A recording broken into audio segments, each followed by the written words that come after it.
Hello students, देखिए ninth class में पिछले वीडियो में हमने आपको पढ़ाया था रेखा, रेखाखंड, बिंदु। ठीक है, ये चीज़ें पढ़ाई थी, बेसिक में चल रहे हैं। और आज हम पढ़ेंगे कोणों के प्रकार। ठीक, कोणों के प्रकार पढ़ेंगे। तो कोण निम्नलिखित प्रकार के होते हैं। नंबर 1 होता है न्यून कोण, नंबर 2 होता है समकोण राइट एंगल, नंबर 3 अधिक कोण ऑब्ट्यूज एंगल, नंबर 4 सरल कोण या ऋज कोण, इसको स्ट्रेट एंगल कहते हैं, नंबर 5 बृहत कोण या प्रतिवर्ती कोण, इसको रिफ्लेक्स एंगल कहते हैं इंग्लिश में, नंबर 6 संपूर्ण कोण या फिर कंप्लीट एंगल। ठीक, अब यहाँ से हम पढ़ेंगे नंबर 1 न्यून कोण। अब देखिए हम आपको बताते हैं न्यून कोण क्या होता है। समझ में आ रहा ना बेटा? न्यून कोण वह कोण होता है जिसका मान 0 डिग्री से अधिक हो लेकिन 90 डिग्री से कम हो। मतलब वह कोण जिसका मान 0 डिग्री से अधिक और 90 डिग्री से कम होता है उसे हम न्यून कोण कहते हैं। ठीक, यहाँ देखिएगा, ये न्यून कोण, इसको एक्यूट एंगल कहते हैं इंग्लिश में। तो वह कोण जिसका मान 0 डिग्री से अधिक तथा 90 डिग्री से कम होता है न्यून कोण कहलाता है। क्लियर हो गया? तो वह कोण जिसका मान 0 डिग्री से अधिक और 90 डिग्री से कम होता है न्यून कोण कहलाता है। यहाँ पर एक एंगल बना हुआ है AOB, जिसका झुकाव क्या लिया हमने? थीटा लिया। तो न्यून कोण के लिए theta is greater than 0 degree. Theta की जो वैल्यू होगी, जो एंगल थीटा हमने यहाँ ले रखा है, इस थीटा का मान 0 डिग्री से बड़ा और 90 डिग्री से छोटा होगा। क्लियर? नंबर 2 आता है समकोण, इसको कहते हैं राइट एंगल। अब राइट एंगल क्या होगा? वह कोण जिसका मान 90 अंश होता है, वह कोण जिसका मान 90 अंश होता है उसे हम समकोण कहते हैं। और जैसे OB लंबवत OA, ये लंबवत का साइन होता है, उल्टी टी टाइप का। तो ये OB लाइन है, OA पर क्या है? परपेंडिकुलर है, लंब है। और जहाँ पर इस टाइप का स्क्वायर बना हुआ हो, तो अगर 90 डिग्री एंगल वहाँ नहीं भी लिखा है फिर भी वो 90 डिग्री एंगल ही माना जाता है, क्योंकि जो स्क्वायर है वो 90 डिग्री को शो करता है। क्लियर हो गया? नंबर 3 आता है अधिक कोण या फिर ऑब्ट्यूज एंगल। अब ऑब्ट्यूज एंगल क्या होता है? वह कोण जिसका मान 90 अंश से अधिक हो, मतलब 90 डिग्री से अधिक हो और 180 अंश से कम हो। ठीक, वह कोण जिसका मान 90 डिग्री से अधिक एवं 180 डिग्री से कम होता है आपका अधिक कोण कहलाता है। अधिक कोण की कंडीशन होती है कि theta is greater than 90 degree and less than 180 degree. ये थीटा है, देखिए 90 डिग्री सीधा एंगल होता है, तो 90 से कुछ ज़्यादा है। ठीक, और 180 से कम है, क्योंकि 180 अंश का एंगल जो वो सरल कोण कहलाता है। तो 180 अंश से कम है और 90 डिग्री से ज़्यादा है। तो यहाँ थीटा जो लाई करेगा 91 डिग्री से लेकर के 179 डिग्री के बीच लाई करता है। ठीक है। नंबर 4 आता है सरल कोण या फिर ऋज कोण, इसको हम स्ट्रेट एंगल कहते हैं। सरल कोण या ऋज कोण को हम स्ट्रेट एंगल कहते हैं। क्लियर? समझ में आ रहा होगा आपके? तो वह कोण जिसका मान 180 अंश होता है, वह कोण जिसका मान 180 अंश होता है उसे हम सरल कोण या फिर ऋज कोण कहते हैं। देखिए यहाँ पर एक स्ट्रेट लाइन AB बनी हुई है और बीच में एक एंगल हमने लिया है जो कि एक 180 डिग्री का है, तो इसको सरल कोण या फिर ऋज कोण कहते हैं। अब आगे देखिएगा, बोलो। न्यून कोण हो गया है, समकोण हो गया है, अधिक कोण हो गया है, सरल कोण हो गया। अब हम पढ़ेंगे बृहत कोण या फिर प्रतिवर्ती कोण। यहाँ हम हेडिंग लिखते हैं नंबर 5 बृहत कोण या प्रतिवर्ती कोण या प्रतिवर्ती कोण। ठीक है। अब देखिए बृहत कोण या प्रतिवर्ती कोण क्या होता है वो अब आपको हम बता रहे हैं। तो वह कोण जिसका मान 180 अंश से अधिक होता है, वह कोण जिसका मान 180 अंश से अधिक होता है और 360 अंश से कम होता है, उसे हम बृहत् कोण या फिर प्रतिवर्ती कोण या रिफ्लेक्स एंगल कहते हैं। इसको रिफ्लेक्स एंगल भी कहते हैं, रिफ्लेक्स एंगल। ठीक है, तो देखिए यहां लिख देते हैं हम, वह कोण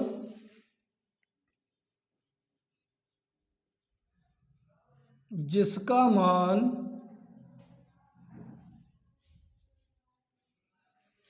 180 अंश से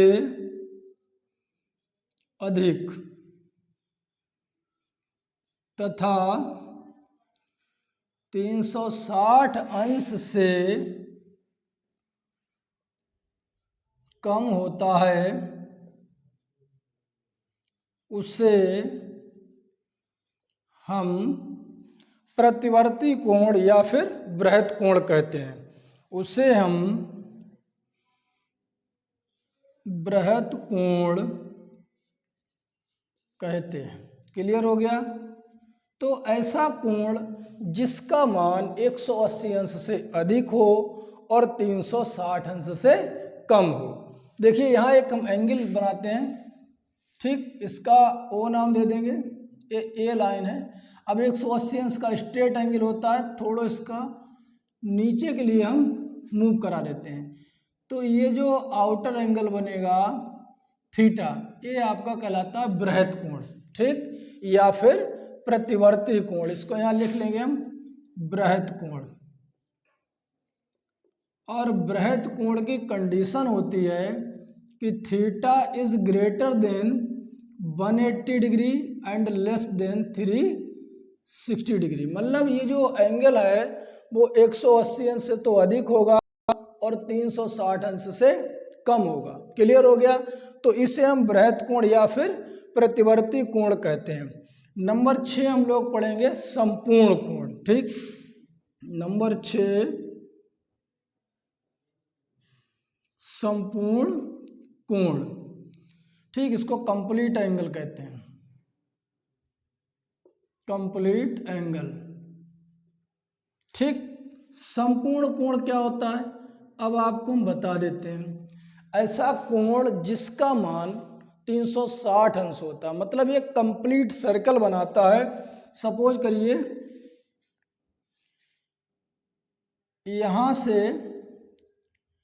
ये कंप्लीट यहां से लेकर के और यहां तक का, ठीक, ओ पॉइंट से ये 360 डिग्री का एंगल है, तो ये हमारा कहलाता है संपूर्ण कोण। ठीक, तो यहां हम लिख देते हैं वह कोण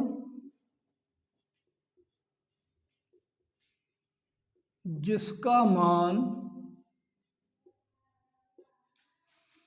360 डिग्री होता है, उसे हम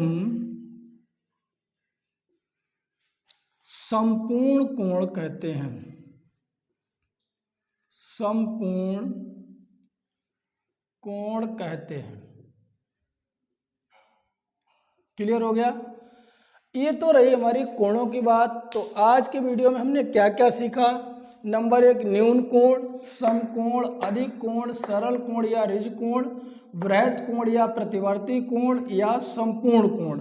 आज हमने 6 प्रकार के कोणों के बारे में सीखा है। ठीक, अब हम बात करते हैं कोटिपूरक कोण और समपूरक कोण क्या होते हैं। ठीक, ये एक इम्पॉर्टेंट टॉपिक है इस चैप्टर का, कोटिपूरक कोण और समपूरक कोण। ठीक, अब देखिए आगे, देखिए अब हम पढ़ेंगे कोटिपूरक कोण। अब कोटिपूरक कोण क्या होता है इसके बारे में थोड़ी हम जानकारी आपको विस्तृत देते हैं। ठीक है, कोटिपूरक कोण होता है कि जब दो कोणों का योगफल 90 डिग्री हो जाए। जब दो कोणों का योगफल 90 डिग्री है तो प्रत्येक कोण एक दूसरे कोण का कोटिपूरक कहलाता है। क्लियर हो गया? तो यहाँ लिखेंगे जब दो कोणों का योगफल 90 डिग्री होता है, जब दो कोणों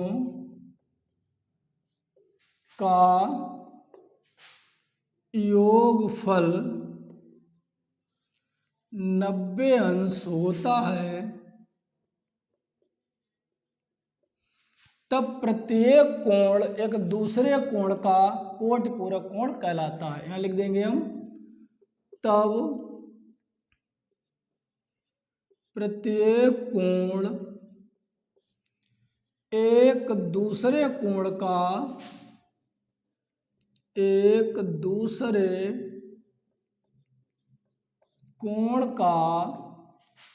कोटि पूरक कहलाता है, कोटि पूरक कहलाता है। ठीक, ये बात आपको समझ में अच्छे से आ गई होगी कि जब दो कोणों का योगफल, समझ में आ रहा ना बेटा, जब दो कोणों का योगफल 90 अंश होता है, ठीक, तब प्रत्येक कोण एक दूसरे कोण का कोटि पूरक कहलाता है।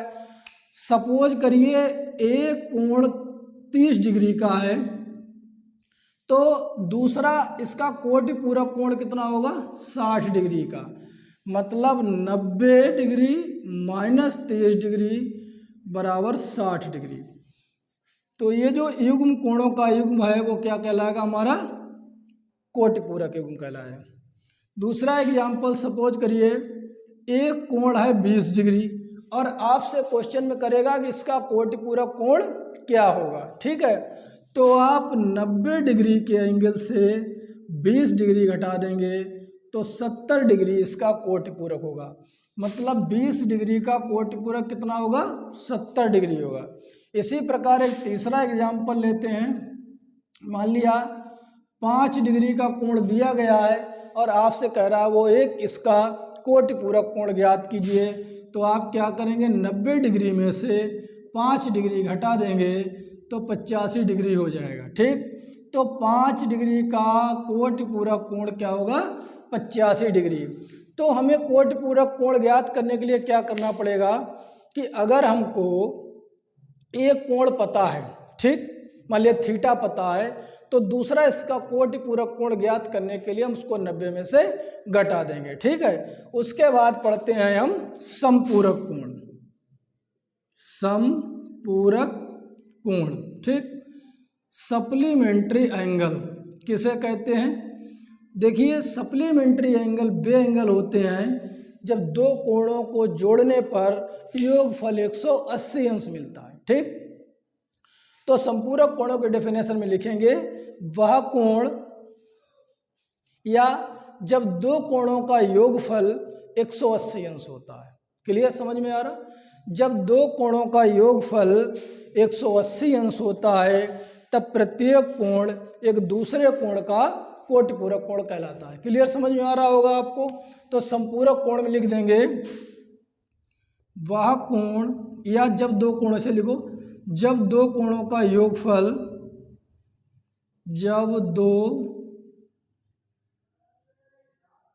कोणों का योगफल 180 अंश होता है तब प्रत्येक कोण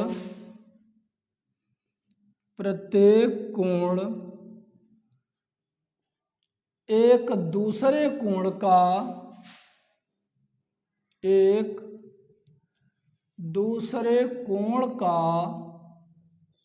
समपूरक कोण कहलाता है, समपूरक कोण कहलाता है, समपूरक कोण कहलाता है। ठीक है, बात आ रही समझ में। मान लिया एक कोण आपको दिया गया है 40 डिग्री और आपसे कहा गया है इसका संपूरक कोण ज्ञात कीजिए।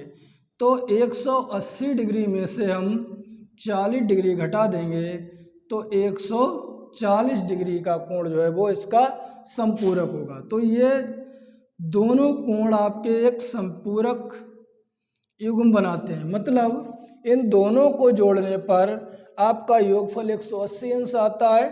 तब ये दोनों कोण, ये इसका संपूरक कहलाएगा और ये वाला कोण इसका संपूरक कहलाएगा।